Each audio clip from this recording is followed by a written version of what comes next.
Hello learners, welcome back to my channel let's crack exam prep. तो आप सभी को पता है कि DSSB की वैकेंसीज आ चुकी हैं। आपने नोटिफिकेशन भी देख लिया है। देखिए, सबसे पहले जो वैकेंसीज थी वो न्यूज़पेपर में आई है।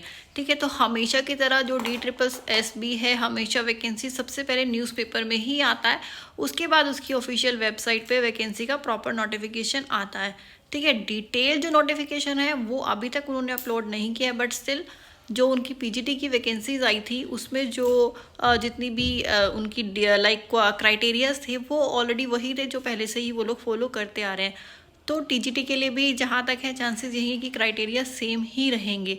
तो आप लोगों की बहुत सारे डाउट्स थे रिलेटेड टू दिस वैकेंसी, तो उन्हीं सब डाउट्स को नोट डाउन करके उनकी ऊपर एक प्रॉपर वीडियो बनाने के लिए हम आए हैं कि आपके जितने भी डाउट्स हैं वो सब हम क्लियर कर सकें। तो देखिए, अब जो नोटिफिकेशन आपका आ चुका है तो डेफिनेटली अब आपको फॉर्म फिल करने हैं। अब ये फॉर्म फिल करने आप कब से स्टार्ट करेंगे, उसकी डेट क्या है, लास्ट डेट क्या है। जो आपका फॉर्म फिल करने का प्रोसेस है वो स्टार्ट होगा आपका फरवरी, यानी कि जो डेट है दैट इज़ योर 8 फरवरी।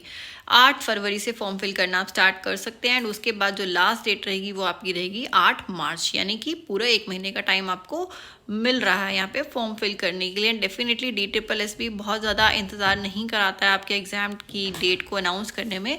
तो 1 महीना आपके पास फॉर्म फिल करने के लिए, उसके बाद आपकी एग्ज़ाम डेट भी बहुत जल्दी ही अनाउंस हो जाएगी। अब आपके जो कुछ डाउट्स है उसके बारे में बात कर लेते हैं कि एग्जैक्टली ये DSSB के फॉर्म कौन फिल कर सकता है और कितनी वैकेंसीज़ हैं। डेफिनेटली आप सब ने ये सुना होगा कि बहुत ज़्यादा वैकेंसीज इस बार आई हैं। बेसिकली मेन जो है आपका वो टीजीटी के लिए ही वैकेंसीज़ हैं। More than 5000 vacancies are there for TGT level. ठीक है, 5000 से ज़्यादा वैकेंसीज हैं फॉर डिफरेंट सब्जेक्ट। अब किस सब्जेक्ट में कितनी वैकेंसी है उसके बारे में फटाफट से बात कर लेते हैं।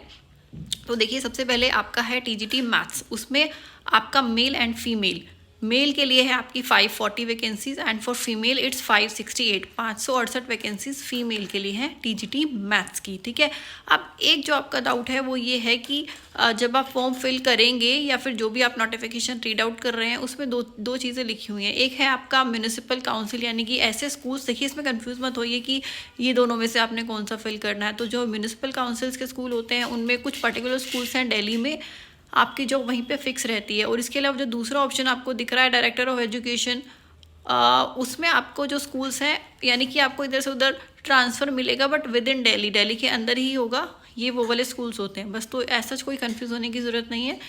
एट द एंड दोनों ही ऑप्शन आपके सिर्फ दिल्ली के लिए हैं। ठीक है, next is your TGT English. TGT English के लिए आपकी वैकेंसीज है 413 for male and 379 for female. ठीक है, next is your TGT SST. SST वालों के लिए जो मेल है उनके लिए टीजीटी एसएसटी में जो मेल है आपका उनका है 129 एंड फीमेल के लिए वैकेंसीज है आपकी 179। देन टीजीटी नेचुरल साइंस, उसके लिए आपकी वैकेंसी है for male 183, for female 166। Hindi में आपकी फॉर मेल है 75 और फॉर फीमेल है आपकी 110, 110 vacancies for female. TGT Sanskrit में है आपकी 477 for male and 141 for female.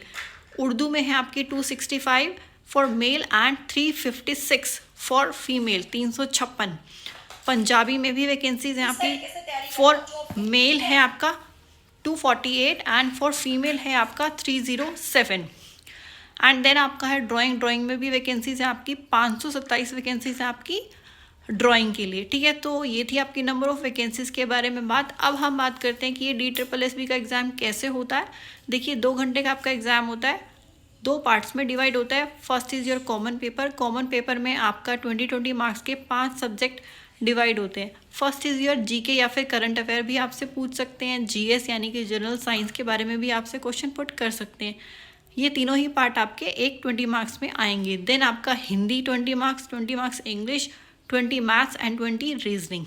That means total 100 marks का आपका कॉमन पेपर आएगा और नेक्स्ट 100 मार्क्स का आपका जो मेन सब्जेक्ट है उसका पेपर होगा। लेवल एक नॉर्मल लेवल होता है, बहुत ज़्यादा हाई भी नहीं होगा, बहुत ज़्यादा नॉर्मल भी आप उसको काउंट नहीं कर सकते, बट हाँ एक मीडियम सा लेवल आपको देखने को मिलेगा।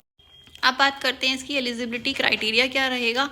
तो देखिए, सबसे इम्पॉर्टेंट जो है आपका टीजीटी लेवल के लिए कि आपने ग्रेजुएशन की हो प्लस उसके साथ BEd is mandatory. BEd compulsory है। अब वो 2 साल की बीएड को वैलिड मानते हैं, 1 साल की को मानते हैं, वो प्रॉपर जब उनका नोटिफिकेशन आएगा उसमें ये डाउट क्लियर हो जाएगा। बट दैट्स फॉर श्योर कि बीएड तो आपकी कंपलसरी है ही। इसके साथ साथ CTET is also compulsory. CTET भी 101% आपका कंपलसरी है, उसके बिना आप फॉर्म फिल नहीं कर सकते। एंड ये फॉर्म कोई भी फिल कर सकता है, आपका ऑल ओवर इंडिया में कोई भी इस फॉर्म को फिल कर सकता है। इट्स नॉट अबाउट कि सिर्फ दिल्ली वाले लोग ही इस फॉर्म को फिल कर सकते हैं, इस फॉर्म को कोई भी फिल कर सकता है पूरे इंडिया में से, ठीक है। बट जो क्राइटेरिया रहेगा वो सीटेट वाले जो दिल्ली में हैं, रिमेनिंग जो अगर दिल्ली के बाहर से आपने सीटेट क्वालिफाई किया और आप किसी और कास्ट के हैं, ओबीसी या एससी के कैटेगरी के हैं, तो वो आपको एज अ जनरल कैटेगरी में काउंट करते हैं। तो दैट मीन्स वैसे तो आपका 82 वाला क्वालिफाई होगा सीटेट, बट अगर आपको अप्लाई करना है तो 90 मार्क्स आपके सीटेट में होना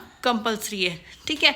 अब इसके अलावा और जो आपके क्वेश्चन ये थे कि हमने सीटेट एसएसटी में किया हुआ है या फिर मैथ्स एंड साइंस में किया हुआ है, तो देखिए ये कोई क्राइटेरिया नहीं है। Main thing is that they just want कि आपका सीटेट क्वालिफाई हो, that's it. This is the only thing that they want. तो इस चीज़ की टेंशन मत लो कि मैं इस सब्जेक्ट से फिल करूँ या ना करूँ, मेरा सीटेट दूसरे सब्जेक्ट में, तो इतना मत सोचो, ऐसा कुछ भी नहीं है। बस आपका सीटेट क्वालिफाई होना चाहिए, ठीक है। और इसके अलावा जो आपकी और क्वेरीज हैं, ये सीटेट का, हाँ एक और क्वेश्चन था आपका, वो ये था कि सीटेट मतलब दोनों ही लेवल का आपका अप टू 2 लेवल ओनली, ये नहीं कह सकते आपके सिर्फ फर्स्ट लेवल क्लियर है। सीटेट आपका अप टू 2 लेवल, दोनों ही लेवल आपके क्वालिफाई होने चाहिए, उसके बाद ही आप ये फॉर्म फिल कर सकते हो, ठीक है। इसके अलावा कोई भी query related to this particular vacancy, you can comment below, definitely we will try to resolve